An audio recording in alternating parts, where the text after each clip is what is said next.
তবে যেটা বলছিলেন বারবার যে জাস্ট একটা পকেট সংগঠন না হয়ে যদি এটা একটা ইন্ডিপেন্ডেন্টলি কাজ করতে পারে, বোর্ডের ইনফ্লুয়েন্সের বাইরে থাকতে পারে, তখন গিয়ে দেখবেন যে তাদের ডেভেলপমেন্টে আরও কাজ হবে এবং তখন কোঅপকে আরও সিরিয়াসলি নেবে। আদারওয়াইজ বোর্ড মনে ভাববে যে আচ্ছা ঠিক আছে, মানে ওদেরকে কিছু একটা দিয়ে দাও, খুশি হয়ে যা করা, এরকম যাতে না হয়।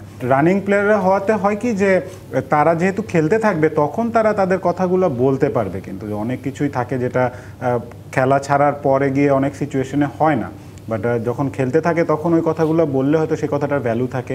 এবং দেখেন ক্রিকেটের ওয়েলফেয়ারের জন্যই তো কথা, এখানে তো মানে কারো কোনো লাভ লসের কিছু না, এটা সবার ভালোর জন্য। সো যারা বোর্ডে থাকবে তারাও নিশ্চয়ই বুঝতে পারবে যে তাদের ডিমান্ডটা কী বা তারা অযৌক্তিক কিছু চাচ্ছে কি না। সো ওই জায়গা থেকে আমার মনে হয় না, আগে যেটা বলছেন ওটা তো অবভিয়াসলি ব্যক্তি পর্যায়ে কিছু মানুষের তাদের ব্যক্তিগত হয়তো জায়গা ছিল যার কারণে হয়তো বলতে পারতো না, বাট এখন আমার মনে হচ্ছে যে থিংস মাইট চেঞ্জ, যেহেতু ইলেকশন হয়েছে। এবার যে জাস্ট একটা পকেট সংগঠন না হয়ে যদি এটা একটা ইন্ডিপেন্ডেন্টলি কাজ করতে পারে, বোর্ডের ইনফ্লুয়েন্সের বাইরে থাকতে পারে, তখন গিয়ে দেখবেন যে তাদের ডেভেলপমেন্টে আরও কাজ হবে এবং তখন কোঅপকে আরও সিরিয়াসলি নেবে।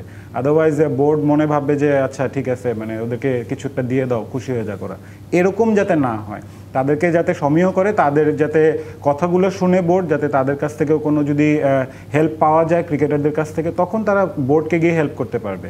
বোর্ডের কয়েকটা পার্ট থাকে, কিন্তু আপনি ধরেন মাঠের একটা পার্ট থাকে, মাঠের বাইরেরও একটা পার্ট থাকে। সো প্লেয়াররা ওই জায়গায় হেল্প করতে পারবে যে মাঠে কী কী দরকার, অনেক ক্ষেত্রেই তাদেরকে ইনভলভ করতে পারবে। এখন ইনভলভ করলেই যে কনফ্লিক্ট অফ ইন্টারেস্ট হয়ে যাবে তাও না। এখন একটা প্লেয়ার যদি তাকে যদি একটা কমিটিতে রেখে বলা হয় যে ক্রিকেটের মাঠের উন্নয়নে তুমি আমাদেরকে ইনপুট দাও, আমি তো এটাকে কনফ্লিক্ট বলবো না, আমি এটাকে তার এক্সপার্টিজ নেওয়া বলবো। সো ওই জায়গাটা থেকে আমার মনে হচ্ছে যে আমাদের কনফ্লিক্ট অফ ইন্টারেস্টটা ওয়ার্ডটার মধ্যে আমাদের বুঝতে হবে যে কিসে কনফ্লিক্ট হচ্ছে। জাস্ট বলে দিলাম কনফ্লিক্ট অফ ইন্টারেস্ট, তাহলে তো হবে না। ওই মানুষটা আমার কাজে আসছে কিনা। এখন আমার কাছে মনে হচ্ছে মিথুন কাজের মানুষ, কিন্তু মিথুন একটা জায়গায় আছে, তো আরেকজনকে নেওয়ার জন্য নেওয়ার চেয়ে ভালো না আমি মিথুনকে নেই। আমার কথা হচ্ছে এটা যে আমার ডেভেলপমেন্ট যেখানে যাকে দিয়ে হবে আমি তাকে দিয়েই করাবো। এখন সবাই তো ভালো কাজ পারবে না ভাই, যে ভালো করবে যার ক্যাপাবিলিটি আছে তাকেই তো নিতে হবে। সো ওই জায়গাটাই আমি আশাবাদী যে আসলে একটু ইমপ্রুভমেন্ট দেখা যাবে।